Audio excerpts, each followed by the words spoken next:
Right, so if you watched the last episode, you'll have seen that we managed to successfully install the R36 engine in the bay of the Scirocco. It was pretty much a test fit at that point, as I wasn't actually sure if it would go in with that modification. But now that we've established it does, we can proceed with buttoning up the rest of the car. There's still a fair few things to do. Yes, the engine fits, but there's everything else attached to it that we need to sort. For example, we've got this AC pipe that's clashing with the intake manifold. It was designed for the original 2-litre engine. And we also need to remove the rest of the clutch system. Now, all of these little things are quite obscured behind the engine, and yes, I probably could get them done in place, but I think to make for a better video, let's just drop the engine again. Yes, I am serious. Now, whilst you watch me drop a VR6 engine yet again, and I don't mean literally, I just want to take a minute to thank today's video sponsor, Car Vertical. Now, if you're not already familiar with Car Vertical, it's essentially a website that allows you to obtain a full history check on any car. All you've got to do is enter your registration or the VIN. Now, as per usual, I do have an example report to share with you guys just to demonstrate how all of this works, and today we're going to be taking a look at this Audi RS5. Right, so at the top of these reports, you're essentially given a snapshot of the vehicle you search for, and the main thing you want to look at is for any exclamation markers. And as you can see here, the only one we've got is next to the damage icon. What this means is that the other two have no problem, so it means that the mileage is all legit, and also its financial or legal status isn't in question. But if we head over to the damage section, we can see more details. For example, it was marked down as an insurance write-off, more specifically a category S, which is structural damage, and this occurred in January of 2020. What's also cool is we have photos of it at salvage auction at this time, and we can see that it was mostly a front-end incident. The passenger side is survived pretty much. We can't say the same for the driver's side wheel though, because that seems to have disappeared and the brakes are lying on the floor. Interior looks pretty clean, and somehow the airbags haven't gone off. Yeah, a bit of a shame, but with enough effort that could definitely be put back on the road. So as you can see, Car Vertical does come in very handy when you're looking to buy a new car, or if you just want to check the one that you've already got. Hopefully it's all good. But either way, if you're going to do that, make sure you click the link in my description. It helps out the channel, and it also saves you 20% off your report. This is up from 10%, which is what it was previously, or you can just go on the website and enter the code TRH. But yeah, as always, big thanks to Car Vertical for their continued support of the channel. So with the engine back out, my plan was to replace just the upper aircon line with one out of the CC. This in theory would fix our issues with the 2-litre line hitting the intake manifold, but of course things aren't always as straightforward on this channel. The first problem was pretty simple. I couldn't even bolt it in place with the original lower line, to which I thought, okay, let's just replace both of them with the CC items. But then I realized it was a pointless move, as they're actually too long for the Scirocco chassis. The Passat actually has a lot more space in front of the mounts on the rail. So yeah, this wasn't going to work, but I do have a solution for this later in the video. But for now, it was time to move on to the clutch system, as we're no longer going to need that third pedal, because we are of course converting the Scirocco to DSG to go along with the 3.6. In the last video, we already removed the lower clutch line that goes into the gearbox, but we've still got the master cylinder itself. This is attached to the back of the pedal and is visible on the bulkhead, and is fed fluid from the brake reservoir, which was a bit of a pain, as it meant I had to get a new one without this extra feed line.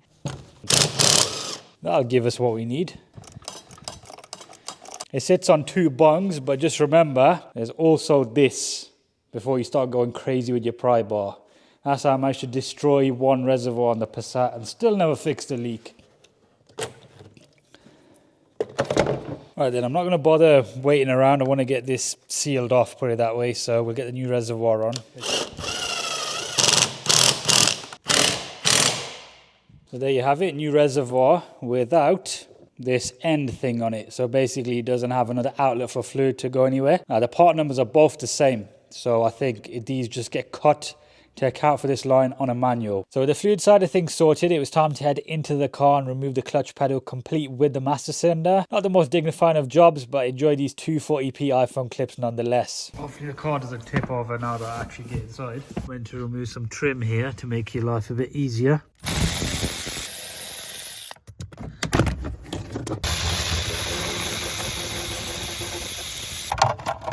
$13, $13, and at the top, 13 again.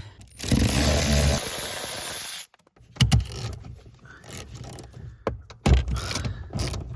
think I've got it. So that is loose now. Now you may be sitting there thinking, what are you going to do about that gaping hole in your engine bay? Well, I have got an answer for that, because this is Volkswagen Group. So yes, the CC has a blank for it.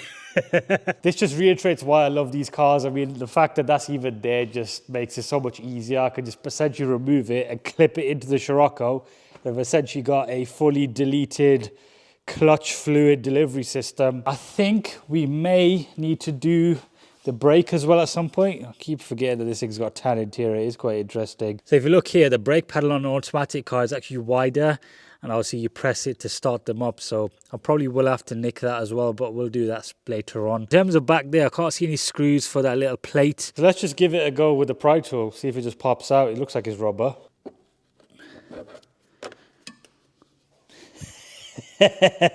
Looks like it. The missing piece to the puzzle. I've already cleaned all of this up. But that's in place, doesn't seem to be going anywhere. You can never tell that there was that whole brake stroke clutch fluid delivery system, apart from this clip perhaps, if you're particular. It's funny that everyone does manual conversions and I've essentially done a manual delete in a way. But before we move on to putting the engine back in place and proceeding with all the drive shafts and all that stuff, because I did want to cover that today, it'd be rude not to actually give all of this a clean now, because in the previous video I kind of, you could say rushed it, but I didn't really want to focus on all this tidying up stuff because we've done so much of it on the R36 Passat. I just wanted to see that the engine fits, but because we've already got that out again, it would be rude not to just give all of this a tidy up. I can lift up some of these clips and wires, scrub behind them, use the compressed air. See, I think we'll do one of them cleaning montages so you can enjoy the whole therapeutic process and all that good stuff. But before I do that, make sure you go down and click subscribe if you have already done so and you do enjoy content like this.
Now, I have no idea how long that montage was, but I've spent a fair few hours on this whole engine bay. I've practically covered everything, taken off all the clips, removed the fuse box, cleaned behind there, because I didn't want to leave the dirt that was tucked back there. Obviously down here was a bit easier, but again, a lot of mud was stuck to this car. The main thing I'd say is you can actually see the differentiation between components rather than it all blending in. But I cleaned all the wires individually as well. Some of these back here are a bit tricky to get to. We still need to do that part of the chassis rail, which is in the rear arch, you could say. See, my original goal today wasn't to drop the engine out and do all of this. I was going to button everything up and just basically get it off the ramp, then ready for the wiring. But when it comes to a build, I feel like there should be a level of respect to it. On the topic of buttoning up, I removed both of the sort of suspension leg and hub assembly from this thing as well. Reason being, the Passat has these aluminium front arms, which the Scirocco doesn't have. And I'm going to transfer them over, but they're probably going to need a bit of a spruce up. The plan is to put those onto those shocks, but if we have a look, they're just so rusty. I don't know what it is. Thankfully, because of the car's age, the actual body is all right. So like these rails, there's nothing on them. That cleanup has basically freshened the car up again. But yeah, essentially all the components attached to this car, if they're sort of cast items and not aluminium, they're probably going to be quite tatty. So in short, we're going to basically start replacing all this stuff. It's pretty much second nature to me at this point. It's the same kind of chassis style. But I think today we'll continue with the cleaning, get the subframe. Oh yeah, of course, I need to show you that. We've got it placed on a R32 Zolder, but that's completely expired in terms of condition, so there's going to be no damage there. So that's going to need fully cleaning, but we're not going to bother with this anti-roll bar, which is designed for front wheel drive. And also these arms, which are these sort of cast arms or non-aluminium. We got one genuine one here because it's a 1KO part number. That one I think was replaced in an accident, but they also have the pretty rubbish bush at the end. I have got a better alternative, so we're not going to put an anti-lift kit on it. I want to stick with the kind of OEM theme, and I have these spare from when we took them off the Caddy RS. There's nothing wrong with them. They're actually aluminium arms from the TTRS, so they have the better bush on the end. These are all OEM products. They're both original, so Audi part number. So I think it'd be quite cool. Also look at that bush at the back. They're sort of offset. Favorite tool these days is this.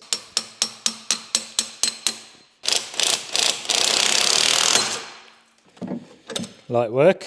These don't spin, it would be good. One way to avoid that, I've found, me personally, is to not impact gun them out. When I've done that, it's just spun them. Even the electric ratchet, like look, that seems to be coming out. There you go, that's such a drop of shock. That's the hub spreader tool that I've got. Better than the little socket things. They might work on this because it's not an aluminium hub, but on the aluminium ones, they just chew everything up. So these are the non-aluminium hubs that I was referring to. SAT ones are a bit of an upgrade. These are all crusty now as well. Could try and wire brush those because we are going to do some of that in a bit with the subframe and the arms, and maybe give it a lick of paint. Well, I decided to go with that option and began grinding down the rust ahead of a very professional paint job. Yes, they're never going to be perfect, but I do not fancy shelling out over £2,000 for a set of KW coilovers that retain the factory DCC on a car that doesn't even run yet. And besides, these weren't leaking, so they should be fine. In the usual fashion, Halford's products came in handy, starting off with their dusty etch primer and then moving on to some satin black paint. It was just whatever I had on the shelf, and they should give it a nice unoffensive finish. And whilst that was all drying up, it was time to clean up the original Scirocco subframe. Let's flip this over. Need to strip it down first. Ugh. Yeah, that's not got enough power. This will.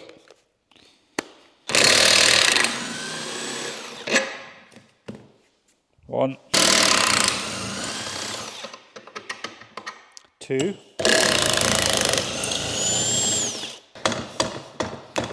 That's the last time they got on the Scirocco. Bush just completely collapsed. I don't know if that just happened now when I took the bolt out or it was already broken. Significantly heavier than the aluminium ones, to be honest. It is noticeable. 13 mils, 4 of them for the anti-roll bar. Center bush is in good condition, so we'll put the 3.6 dog board into that. And yeah, otherwise they're shared amongst those and those, so we should be all good. Right, enjoyed this aluminium wire brushing extravaganza. I'll be honest, I did get a bit carried away, but it is what it is.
Right, so we're pretty much done with all the painting and the wire brushing and cleaning, I think, for now anyway, for today's video. Quite happy with the end results. This is what the shocks now look like. Of course, they're not going to be perfect because you can see some of the rust behind there. The springs aren't rusty at all, so they cleaned up pretty good. And the top mount is a bit more dust I can get off. But overall, that should do the job and nothing's leaking. The hubs also came up pretty good. They're both genuine, so you can see the part number there. I did remove the wheel bearings and ball joints on both, because there was a lot of play, so I don't fancy putting that back on the car. And of course, we've got the new engine mount, but I've also wire brushed the gearbox mount, so it matches up relatively decent. Now, I'm going to reinstall the engine now because we've obviously done the clutch situation, but you may remember the AC line. I didn't have a solution, but I now do have one. These are a set of aircon pipes from an R32 Mark V. Because I was having to think, I was like, okay, the Passat ones are too long, but they're obviously designed for a bigger car, but they are for the correct engine. The Scirocco aircon pipes are for the correct chassis, but the wrong engine. But then of course you got the Mark V R32, which has a VR6 in it from factory and is this size of a chassis. And yes, they are different to the pipes from a GTI because they have a split here. So if that goes pretty much there, try this line here. See, that right there is just enough play to get down there, whereas a 2 litre line was one piece and curved upwards. We should be able to see if the engine mount bolts in cleanly. I've also got brand new stretch bolts, or one-time use bolts, whatever you want to call them, as per the manual. But it looks like these AC lines are the way to go. This is much better. Brand new bolts again. These aren't as high torque as the bigger ones, so don't go crazy.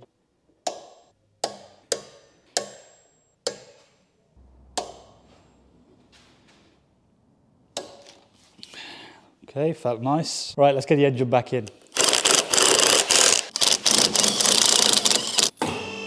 I don't see any issue with that, so it looks like it's a success. You can see there's plenty of clearance from the intake manifold. It's a much better way of doing it. I want to do this build properly, not just all bodged together. That's why I went to the extra mile of basically removing the whole engine, starting again in this video, you could say. But yeah, we'll get all of this fitted back up now. I've also got the new wheel bearings. So these are Febby Bilstein item, and usually OE quality. We've got new bolts to go along with. The CC ones had so much play in them, would not have been safe. It is hard to torque this with it spinning. I think they're tight. Right, the strut's in place. We've got a new suspension pinch bolt and nut. Yes, I am threading it from the top with the car being in the air. That's hanging now. Very low torque.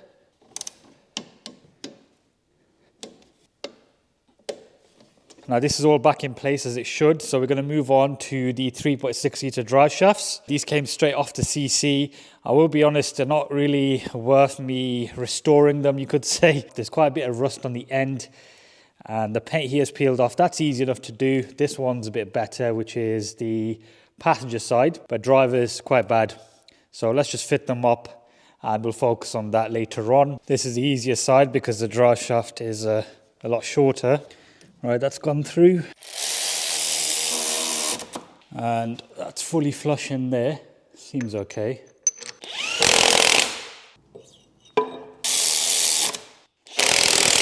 Both drive shafts done. Next up was a reinstallation of the front panel. You may remember that we replaced most of it because this was a salvage car and it had a nice tasty knock at the front. But despite that, we still need to see if it all works with a 3.6 litre engine because of course it never came with one. Right, so we've got R36 radiator, but a Scirocco aircon rad.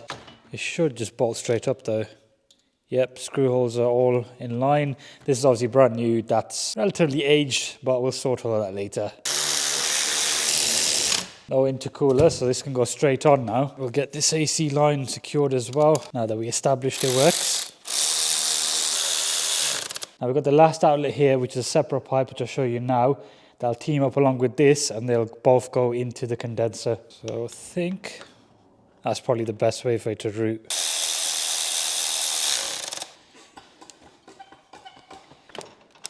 Okay, top hose is in. Get the lower hose on as well. Yeah, looking good. We've also got this connector that's normally in a different place, but this is the plug. Seems to be perfectly reachable. Get the 2 screws in now. That's the AC line situation done.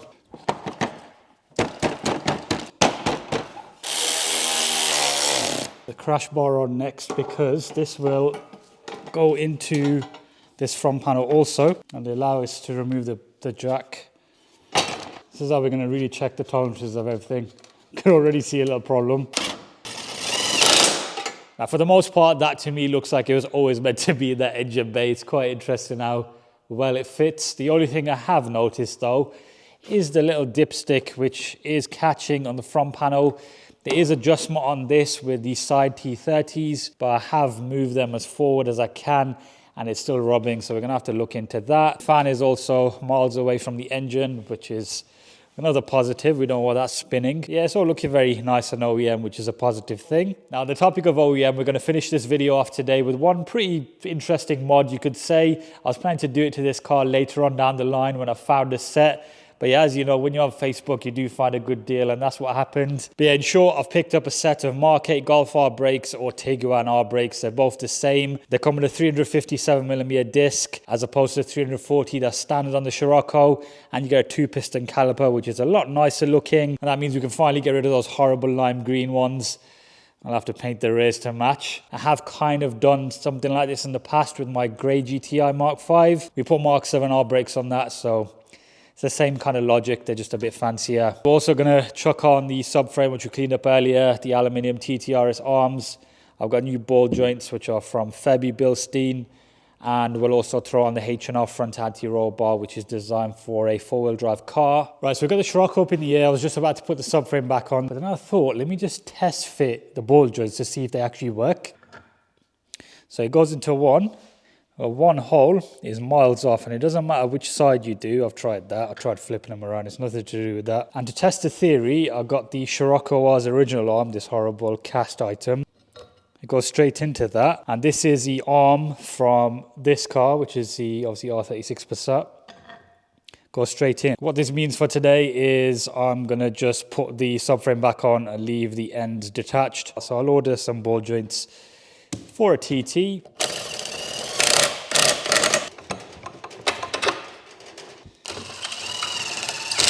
All right then, let's get this in place. Obviously, it's incomplete, but it doesn't really make a difference. At least we can check it. The mounting point on the chassis is all the way up there, but it's hitting the bottom of the hob now, I think, because the length of the strut and whatever. Either way, it means we're gonna have to bend these arms down.